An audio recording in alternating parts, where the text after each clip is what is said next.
Hello everyone, आज हम आगे स्टार्ट करेंगे क्वाड्रेटिक इक्वेशंस के पार्ट 2 में जो लैंग्वेज प्रॉब्लम्स हैं फैक्टराइजेशन मेथड में उन क्वेश्चंस को।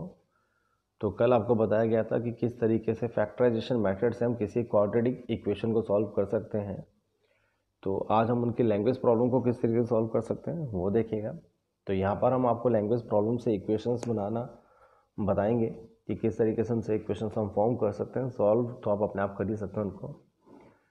तो देखिएगा एक्सरसाइज 4.2 का जो क्वेश्चन नंबर 2 है, एक्चुअल में वो एग्जाम्पल 1 पर बेस्ड है। उसमें बोला गया कि एग्जाम्पल 1 को देखिएगा आप इसके लिए, जो कि पेज 71 पर है एनसीईआरटी के। तो क्वेश्चन में ये कह रहे थे कि जॉन और जीवंती के पास मिलाकर जो हैं वो 45 मार्बल्स हैं। जब दोनों अपने 5 मार्बल्स को लॉस कर देते हैं तो उनके मार्बल्स का जो प्रोडक्ट है वो 124 अगर हो तो पता कीजिएगा कि दोनों के पास कितने कितने मार्बल्स थे। ठीक है, ये हमारा क्वेश्चन था। अब किस तरीके से सॉल्व कर सकते हैं, मैम इसमें सपोज करते हैं कि let John had x marbles, therefore Jivanti had 45 minus x marbles. वे सपोज करते हैं कि जॉन के पास x मार्बल्स थे तो जीवंती के पास होंगे 45 माइनस x मार्बल्स। अब आप सोच रहे थे कि इसमें हम x और y भी ऐड कर सकते थे कि जॉन के पास x मार्बल्स हो तो जीवंती के पास y मार्बल्स हो, इस तरीके से भी हम ऐड कर सकते हैं। लेकिन आपको बता दें क्योंकि एक क्वाड्रेटिक इक्वेशन है और इसमें हम सिर्फ एक ही वेरिएबल यूज़ करते हैं, तो इसलिए जहाँ तक पॉसिबल हो हमें सिर्फ एक ही वेरिएबल के टर्म्स में ही वैल्यूज़ को ऐड करना चाहिए। ठीक है, उससे आपको सोल्यूशन करने में भी आसानी होती है। लेकिन अगर आप एक्स वाई को लेकर भी अगर इसे सॉल्व करते हैं तब भी आपका आंसर करेक्ट ही आएगा, उसमें कोई प्रॉब्लम नहीं होगी। लेकिन फर्स्ट ट्राई आप एक ही वेरिएबल से वैल्यूज़ को ऐड करने की कीजिएगा, जो हमने यहाँ पर की है। तो क्योंकि टोटल 45 मार्बल्स थे तो इसलिए अगर जॉन के पास x मार्बल्स होंगे तो जीवंती के पास 45 माइनस x मार्बल्स ही होंगे, क्योंकि x और 45 माइनस x को प्लस करोगे 45 के इक्वल आता है, दैट्स वाई। इसके बाद देखिएगा number of marbles left with the John when he lost 5 marble. जब जॉन अपने 5 मार्बल लॉस कर देता तब उसके पास कितने मार्बल्स बचेंगे। तो आप देख सकते हैं स्टार्टिंग में उसके पास जो मार्बल्स थे वो थे x, 5 लॉस कर देगा तो कितने रह जाएंगे x माइनस 5। इसी तरीके से जीवंती के पास स्टार्टिंग में थे 45 माइनस एक्स मार्बल्स, अपने 5 मार्बल वो लॉस कर देगी तो कितना बचेगा 45 माइनस एक्स माइनस 5 यानी 40 माइनस एक्स। ठीक है, इस तरीके से तो दोनों में से 5 मार्बल्स को लॉस कर दीजिएगा। इसके बाद देखिएगा क्वेश्चन के अकॉर्डिंग इसमें बोला गया था कि दोनों के मार्बल्स का जो प्रोडक्ट है वो 124 है। तो क्या करेंगे हम कि जॉन के पास जितने मार्बल्स हैं x माइनस 5, जीवंती के पास जितने मार्बल्स हैं 40 माइनस एक्स, हम दोनों का प्रोडक्ट करेंगे। जॉन के मार्बल्स जीवंती के मार्बल्स दोनों का प्रोडक्ट करेंगे और दोनों के प्रोडक्ट को पुट कर देंगे 124 के इक्वल, क्योंकि क्वेश्चन में गिवन है। ठीक है, अब LHS में मल्टीप्लाई करेंगे, x की 40 में 40x आ जाएगी, x की माइनस एक्स में माइनस एक्स स्क्वायर, माइनस 5 की 40 में माइनस 200 और माइनस 5 की माइनस एक्स में प्लस के 5x इक्वल टू 124।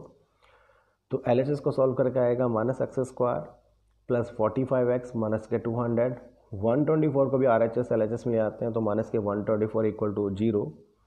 तो ये आ गया minus x square plus 45x minus 324 equal to 0। ये ध्यान रखिएगा कभी भी क्वाड्रेटिक इक्वेशन में जो एक्स स्क्वायर वाली टर्म है वो नेगेटिव नहीं होनी चाहिए। ठीक है, आपको उसको पॉजिटिव बनाना चाहिए। दो तरीके हैं, या तो आप ये जितने भी तीनों टर्म हैं जो LHS में हैं इनको आप RHS में ले जाइएगा, उससे भी तीनों का साइन चेंज हो जाएगा और एक्स स्क्वायर पॉजिटिव हो जाएगा, या आप पूरी इक्वेशन में से माइनस को कॉमन ले लीजिएगा। तो हमने यही काम किया, माइनस को हमने कॉमन लिया। माइनस कॉमन लेना मीन्स -1 कॉमन लेना, तो ये आ जाएगा x square minus 45x plus 324 equal to 0। अभी -1 जो हमने कॉमन लिया था, क्योंकि अगर दो वैल्यू मल्टीप्लाई में है तो हम उसको RHS में अगर लेकर जाएंगे तो वो उसके डिवाइड में चला जाएगा। अब 0 अपॉन -1 डैट मीन्स वो 0 हो जाएगा, तो इसलिए माइनस का साइन RHS में जाके 0 हो जाएगा, तो ये रह जाएगा x square minus 45x plus 324 equal to 0। ठीक है, अब ये क्वाड्रेटिक इक्वेशन, आई होप आप इसको आप आसानी से सॉल्व कर सकते हैं। इसके बाद आगे देखिएगा सेकेंड है ये, उसमें कह रहे थे कि किसी भी एक कॉटेज इंडस्ट्री में जो है कुछ टॉयज़ प्रोड्यूस होते हैं एक पर्टिकुलर डे, और उसकी जो कॉस्ट होती है टॉय को प्रोड्यूस करने की वो 55 माइनस जितने टॉयज़ उस दिन प्रोड्यूस होते हैं उसको सब्ट्रैक्ट करके फाइंड आउट होती है। टोटल कॉस्ट ऑफ प्रोडक्शन अगर टॉयज़ की उस दिन 750 रही हो तो पता कीजिएगा नंबर ऑफ टॉयज़ उस दिन कितने प्रोड्यूस हुए थे। तो कुछ इस तरीके का वहाँ पे क्वेश्चन हैं, तो देखिए कैसे सॉल्व कर सकते हैं। तो सबसे पहले यहाँ पर हम सपोज करते हैं कि जो उस दिन है वो आपके एक्स टॉयज़ प्रोड्यूस होते हैं। क्वेश्चन के अकॉर्डिंग उन्होंने बोला था कि एक टॉय को जो प्रोड्यूस करने की कॉस्ट है वो 55 माइनस नंबर ऑफ टॉय जो उस दिन प्रोड्यूस होते हैं। तो क्या करेंगे, 55 में से एक्स को माइनस कर देंगे, तो ये एक टॉय को प्रोड्यूस करने की कॉस्ट आ जाएगी। ये क्वेश्चन में गिवन है इस तरीके से। अब टोटल टॉयज़ जो प्रोड्यूस हुए हैं वो एक्स है, और एक टॉय की जो कॉस्ट है वो 55 माइनस एक्स है, और टोटल कॉस्ट ऑफ प्रोडक्शन आपको गिवन इसमें कितने 750 है। तो अगर हमें यहाँ पे total production cost find out करनी हो सभी टॉयज़ की, तो क्या करेंगे, हम नंबर ऑफ टॉयज़ में हम प्रोडक्शन जो कॉस्ट है एक टॉय को प्रोड्यूस करने की उसकी मल्टीप्लाई कर देते हैं। यही हमने यहाँ पे काम किया, एक्स की और 55 माइनस एक्स की हमने यहाँ पर मल्टीप्लाई करी और से इक्वल पुट कर दिया 750 के। ठीक है, क्योंकि अगर आपको टोटल कॉस्ट ऑफ प्रोडक्शन निकालनी है तो नंबर ऑफ टॉयज़ की मल्टीप्लाई कर दीजिएगा एक टॉय को प्रोड्यूस करने की कॉस्ट में, तो इसलिए एक्स की 55 माइनस एक्स में मल्टीप्लाई करें, इक्वल पुट कर दिया 750 में। ठीक है, अब आगे तो आप इसे सॉल्व करके इक्वेशन बनाने का काम कर सकते हैं, सॉल्व भी आप इसे कर ही सकते हैं। क्वेश्चन नंबर 3 देखते हैं। उसमें कह रहे हैं कि भाई 2 नंबर्स हैं जिनका सम 27 है और उनका प्रोडक्ट 182 हो, तो ऐसे नंबर्स को फाइंड आउट कीजिएगा। तो जब भी आपको 2 नंबर्स का सम गिवन हो तो आप नंबर्स को बहुत आसानी से ऐड कर सकते हैं। इनमें से एक नंबर को एक्स ऐड कीजिएगा, दूसरे नंबर को जो सम गिवन है उसमें से उस एक्स को माइनस कर दीजिएगा। तो क्योंकि दोनों का सम यहाँ पे 27 था, एक नंबर को हम एक्स ऐड करते हैं तो दूसरा नंबर आ जाएगा 27 माइनस एक्स, है ना। इस तरीके से डिफरेंस गिवन हो तो दूसरे नंबर को प्लस करके ले लीजिएगा, लेकिन सम गिवन हो तो दूसरे नंबर को जो सम गिवन है उसमें से एक्स को यानी वेरिएबल को माइनस करके लीजिएगा। इसलिए एक एक्स और एक 27 माइनस एक्स हो गया। इसके बाद कह रहे हैं दोनों का जो प्रोडक्ट है वो 182 है। अब x और 27 माइनस एक्स दोनों का हम प्रोडक्ट करेंगे और इक्वल पुट कर देंगे 182 के। ठीक है, अब इसमें भी आप आगे मल्टीप्लाई करके इसमें इक्वेशन बना सकते हैं और सॉल्व कर सकते हैं।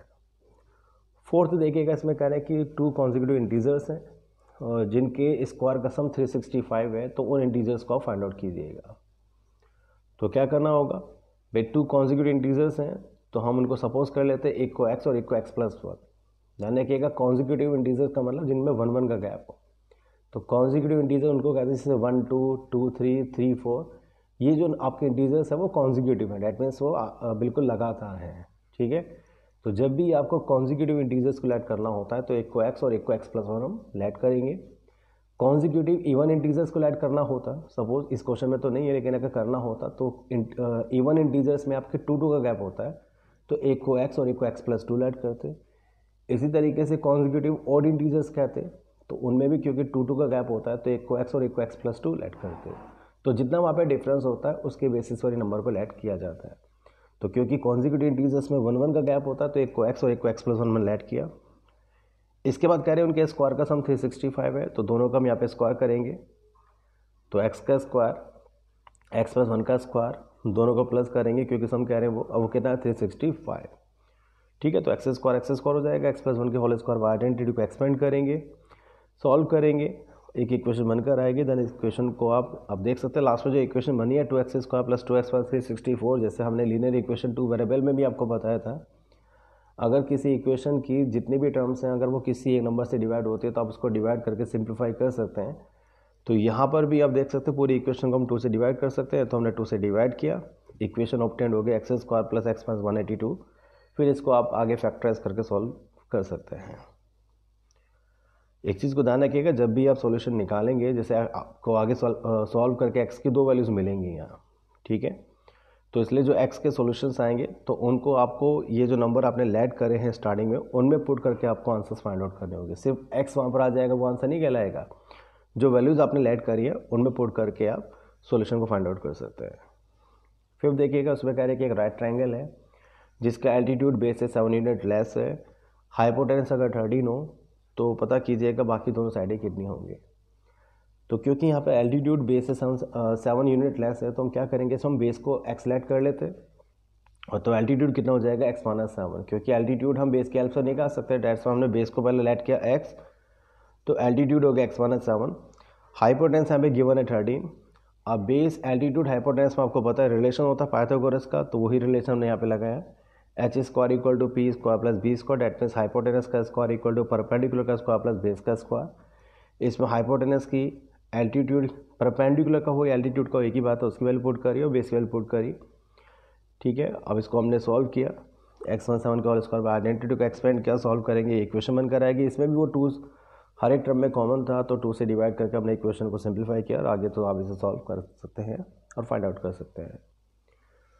क्वेश्चन 6 को देखिएगा। इसमें कह रहे कि कॉटेज इंडस्ट्री में कुछ आर्टिकल्स प्रोड्यूस होते हैं, ठीक है, और हर एक आर्टिकल को प्रोड्यूस करने की जो कॉस्ट है वो जितने आर्टिकल प्रोड्यूस होते हैं उसके ट्वाइस से 3 मोर है, और टोटल कॉस्ट ऑफ प्रोडक्शन उस दिन अगर 90 रुपीज़ हो तो पता कीजिएगा कितने आर्टिकल उस दिन प्रोड्यूस हुए थे। जैसा भी हमने क्वेश्चन 2 के सेकंड पार्ट में क्या था, कुछ वैसे ही क्वेश्चन है। तो हम सपोज करते हैं कि जो आर्टिकल्स है वो एक्स प्रोड्यूस हुए थे, तो प्रोडक्शन कॉस्ट कितनी आ जाएगी, उसमें बोला गया था कि जितने टॉयज प्रोड्यूस होते हैं उसके ट्वाइस से 3 मोर देन, तो कितना जाएगा वो 2x + 3।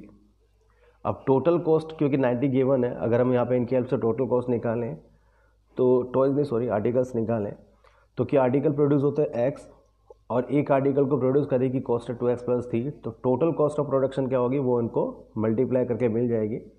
तो इनको मल्टीप्लाई करेंगे x के 2x - 3 में, और जो गिवन है टोटल कॉस्ट 90 उसके इक्वल पुट करेंगे और सॉल्व करके इस तरीके से हम इक्वेशन बना सकते हैं। देन आगे फैक्टराइज करके आप एक्स स्क्वायर को फाइंड आउट कर सकते हैं, ठीक है। तो ये कुछ लैंग्वेज प्रॉब्लम थी जो आपकी गिवन थी एक्सरसाइज 4.2 में। तो आई होप आप इसको समझकर ध्यान से सुनकर उन क्वेश्चंस को कर सकते हैं। तो आज आप 4.2 एक्सरसाइज को पूरा कीजिएगा। तो आज के लिए इतने काफ़ी है। Thank you.